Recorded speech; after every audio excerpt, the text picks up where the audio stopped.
प्यारे दोस्तों, आइए हम सुनते हैं गणेश जी भगवान की पौराणिक कहानी।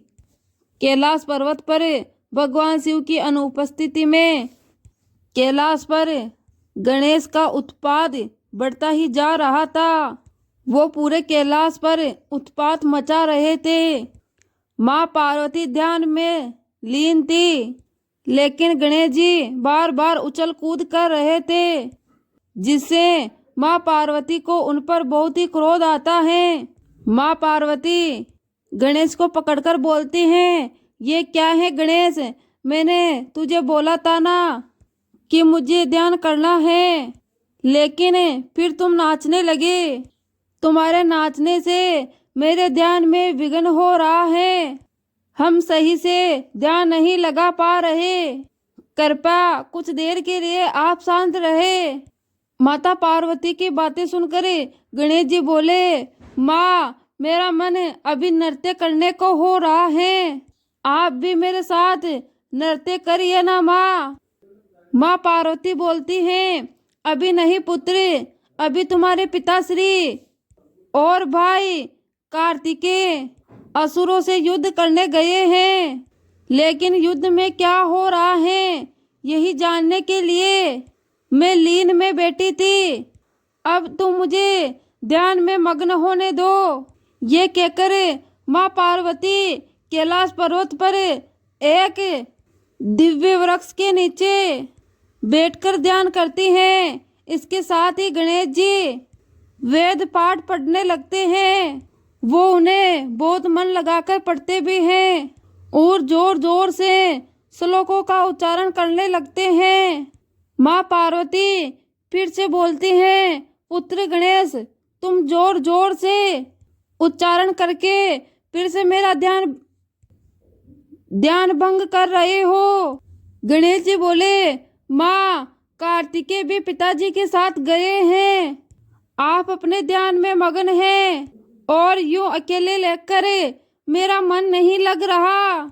मैं कैलाश में बोर हो रहा हूँ, आप मेरे साथ आग मिचौली के लिए ना।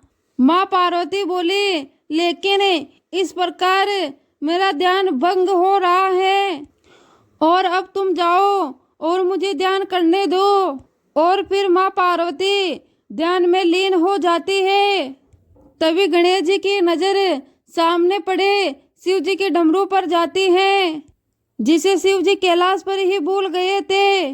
गणेश जी जोर जोर से वो डमरू को बजाते हैं, जिससे माँ पार्वती की साधना भंग होने लगती है और फिर वो एक बार आंख खोलकर उठ जाती है। गुस्से में, यह गणेश मेरी बात क्यों नहीं सुनता, इसे बार बार समझा रही हूँ, लेकिन ये मेरी बात सुनने को तैयार ही नहीं है। तभी नंदी जी खुशी खुशी वहां आते हैं। माता भगवान शिव और कार्तिकेय जिन असुरों से युद्ध करने गए थे, वो ये युद्ध जीत गए हैं और वो बहुत जल्द कैलाश पर पहुंचने वाले हैं।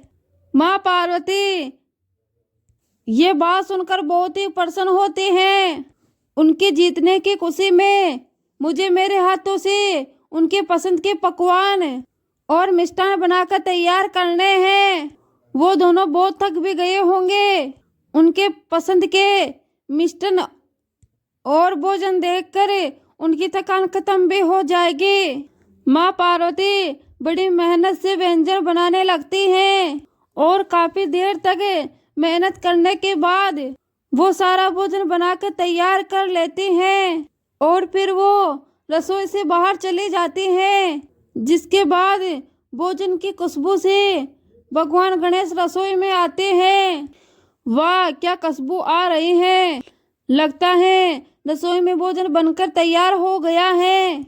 रसोई में जाकर भगवान गणेश इतने पकवान और मिष्ठान देखकर वो बहुत ही खुश हो जाते हैं।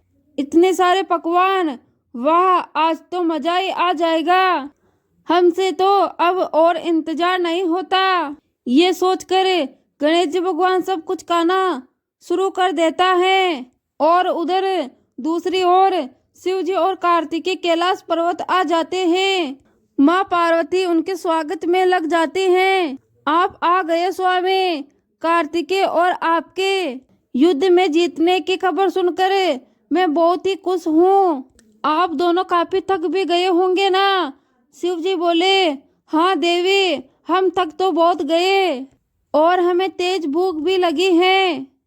कार्तिकेय भी बोला, हाँ माँ, मुझे भी जोरों की भूख लगी है और मैं आपके हाथ का खाना खाने के लिए बहुत ही उत्सुक हूँ। शिव जी बोले, निश्चित तौर पर आपने मेरे और कार्तिकेय के लिए भोजन तैयार कर दिया होगा। माँ पार्वती बोली, आपने सही कहा स्वामी जी, मैंने आपके और कार्तिक के लिए बहुत व्यंजन बनाए हैं। इसके बाद माँ पार्वती रसोई में गई, जहाँ उन्होंने देखा कि गणेश जी ने सारा खाना खा लिया है और वो आराम से वहीं पर सो गए हैं। ये देखकर देवी पार्वती बहुत क्रोधित हो जाती हैं। ये तुमने क्या किया गणेश? ये सारा खाना तो मैंने सबके लिए बनाया था। शिव जी और कार्तिकेय का अभी भोजन करना बाकी था और तुम ये सब अकेले ही खा गए। तुम चाहते तो थोड़ा खाना अपने भाई और पिता के लिए भी रख सकते थे, लेकिन तुमने ऐसा नहीं किया। फिर देवी पार्वती बहुत क्रोधित हो जाते हैं और गुस्से में गणेश जी को पकड़कर शिव जी के पास ले जाती हैं। लेकिन वहां पहुंचकर गणेश जी और झूठ बोलने लगते हैं। नहीं नहीं पिताश्री, मैंने भोजन नहीं खाया, पता नहीं भोजन कहाँ चला गया, मैंने भोजन नहीं खाया। और अब माँ पार्वती का क्रोध काफी बढ़ जाता है और वो गुस्से में बोलती हैं, तुमने झूठ बोलना कब सीखा? तुमने बहुत बड़ी गलती कर दी। आज झूठ बोलकर सुबह से मैं आपकी सभी शैतानियां नजरअंदाज कर रही हूँ, लेकिन अब और नहीं। ये कहकर माँ पार्वती ने छड़ी उठाई और गणेश जी की पिटाई करना शुरू कर दी। हाँ माँ, हमें लग रही है माँ, हमें लग रही है माँ, हमें क्षमा कर दीजिए माँ, हमसे भूल हो गई। पिताश्री समझाइए ना माँ को। माँ पार्वती लगातार गणेश जी की पिटाई करे जा रही थी। कुछ देर बाद शिव जी उन्हें रोकते हुए बोलते हैं, अब बस कीजिए देवी, लगता है गणेश जी को भूल का एहसास हो गया है। शिव जी बोले, पुत्र गणेश, हमें तुम्हारे खाना खाने से कोई परेशानी नहीं है, लेकिन तुमने जो झूठ बोला वो बात बिल्कुल ठीक नहीं है। हमने भोजन खाने से तुम्हें मना नहीं किया, लेकिन तुम्हारा इस तरह झूठ बोलना ये अच्छी बात नहीं। गणेश जी शिव जी की बातें सुनकर बोले, माता पिताश्री, हमें क्षमा कर दीजिए, हमसे भूल हो गई। अपने आप को बचाने के लिए हमें आपसे झूठ बोलना पड़ा, हमें क्षमा कर दीजिए। आज के बाद मैं कभी झूठ नहीं बोलूँगा। भगवान शिव और माँ पार्वती ने उन्हें माफ़ कर दिया। फिर माँ पार्वती ने सबके लिए भोजन तैयार किया और साथ में मोदक भी बनाए। सबने मिलकर एक साथ भोजन किया और असुरों पर जीत की खुशी मनाई।